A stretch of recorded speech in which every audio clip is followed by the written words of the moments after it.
I'm at the home office today, where every day is casual day. This is where the work gets done. I'm about to edit a video that you're going to see and hear in just a moment. My conversation with Elaine Petruccelli. She's the CEO of Corte Madera's Book Passage, a legendary bookstore in Marin County that has weathered not only mega corporation competition, but economic ups and downs, and not only is surviving, but thriving in 2011. She's a heck of a woman. I'm really excited for you to meet her, so I better finish working this up.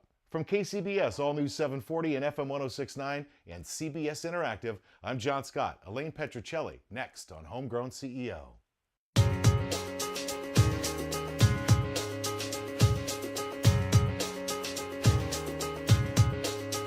Good morning, Elaine Petruccelli. It's nice to meet you finally. It's a real pleasure. Nice to meet you. I'm a big fan. Well, thank you. I've always thought of Book Passage as not a bookstore per se, and you're in a lot of businesses, but this is a club. Oh, that's cute. And it's a cool club because people that love to learn, people that love to read, it's social, it's a fantastic place. Well, anyone can join. It's not very exclusive. And we do have open enrollment available. Yes. You just had recently, Francine Prose was here in the last few days, my new American Life. Yes. Every author that comes through town, they all come here, and that's what's well, many do. about the cachet that you have as a place to see these authors and speakers. Well, we have over 700 author events a year. Francine was one out of 4 events we had yesterday. We had an event at our Ferry Building store in the evening. We had several here during. You're setting up a luncheon in back right now. Yes, right now we're setting up a luncheon with Katie Crouch. We really love to do all kinds of things, and of course, while we're sitting here, there's probably an Italian class, a French class, a writing class going on, and there are book clubs meeting all over the store. So we're kind of crazy. For those that haven't had the pleasure of visiting you, give us a 30-second history of how it got started and how we got to today. Well, Book Passage was started 35 years ago when I left the nonprofit world and decided to follow my dream. Our store was very, very tiny with 1 employee. And was that you? The 1 employee? One other person that came in to help me. I wasn't an employee because I didn't get any money. I used to be very excited if we made $100 a day. The first day we opened, we had all the books. It was beautiful. Everything looked great. It was open house day in our little town. And a lot of people came in, and someone came to the counter immediately to buy a book, and I realized I had no money, no tax table, and no way of taking money. I forgot that part. And I had spent months and years talking about what books and all of my dreams. Fortunately, I had a neighbor that was next door, and she handed me a tax table, showed me how to make change, and we were off. You've learned quite a few lessons along the way in all these years of running this place. Some hard ones. Tell me about a couple of them.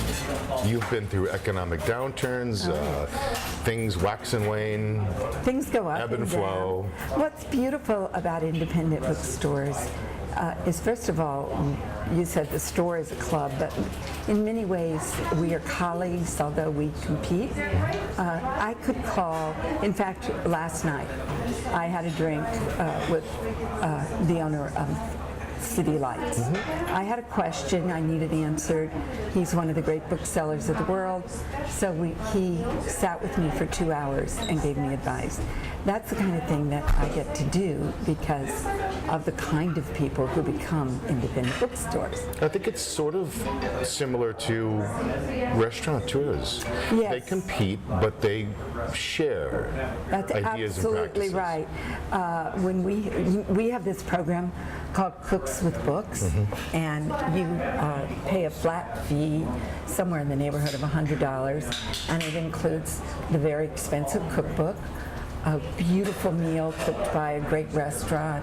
Sometimes we go to Left Bank, sometimes Ensalada, sometimes Boulevard or A16. Tax tip, drinks, everything. And the author of the cookbook works with the kitchen on the meal, talks, and then goes to every table. And very often, other restaurateurs will pay retail and come to those events. So It's the experience. but it's also they care about each other. Yeah. We had Grant Atkiss at the Ferry Building store recently. He's a superstar right now. But he started out with Thomas Keller as a line chef. And there were all of these great chefs Thomas in the Keller, the audience. French Laundry guy, yeah. Yes. So it's an amazing, you're right. Restaurants and bookstores, you've got to be nuts. There's no way any sane person or anyone with any business sense should do this. Sure. So we are friends. You've been coming into work for many, many years. Yes. What is it that still excites you about being in here? No, I don't know if you saw me walk in this morning. I did.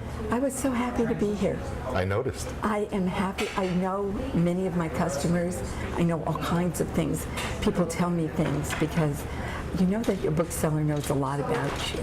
Is it like a hairstylist? More. Where you tell More. all your secrets? If I know what you read, I know you.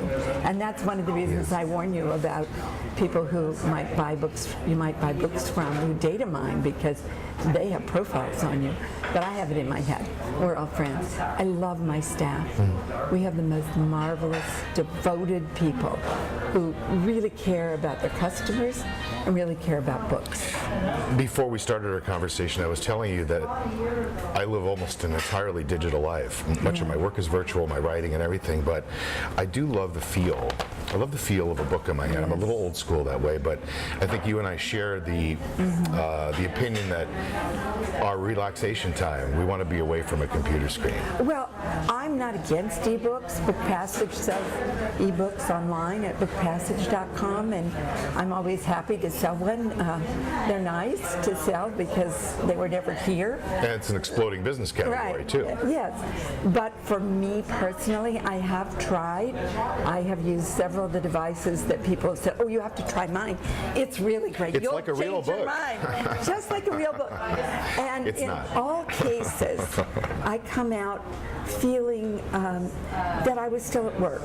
My eyes are tired. Yeah. I never lost myself. Last night, I was in the middle of a book that isn't going to be published for a couple months. One of the great things about my job is I get to read books before they're published. I was mesmerized. I loved it. I was thinking about it during the night, dreaming about it. I don't get that from a device, mainly because I have to use a computer already at work. Maybe if I never used one at work, it'd be different. Perhaps. So your next 30 years, what do you have lined up? What's your vision for the future for your business? Well, I'd like to see it keep growing. We're trying to make it the best we possibly can. The woman who's walking in here right now is our events director, Karen West. She's just full of ideas. She is in charge of the part of the store that runs 3 major writing conferences. We have a children's writing conference in June.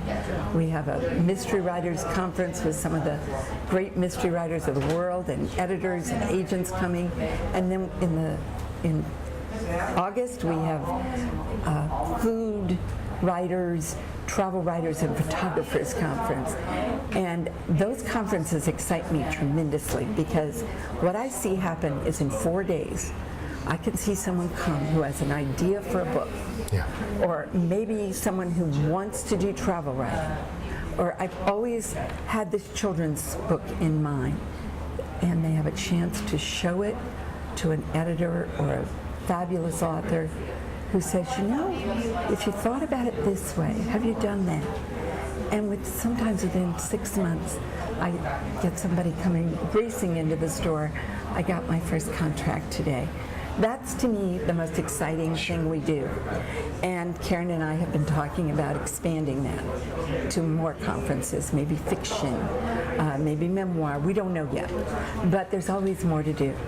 Her enthusiasm is infectious. You're so sweet. It's an honor to have met you. Thank you. Thank you for just a few minutes. I appreciate you coming, and thank you. Keep reading those real books. Keep your mind agile. Oh, well, that's reading. And support your local bookstore in whatever town you live in the Bay Area. Yes. Absolutely. Even if you live out of the Bay Area, do. You can find out more about Elaine and all of the events and upcoming things they have going on here at bookpassage.com. Thank you so much for joining us. It was nice hanging out with you for a while. We'll have a new episode next week from KCBS, All News 740 and FM 106.9 and CBS Interactive.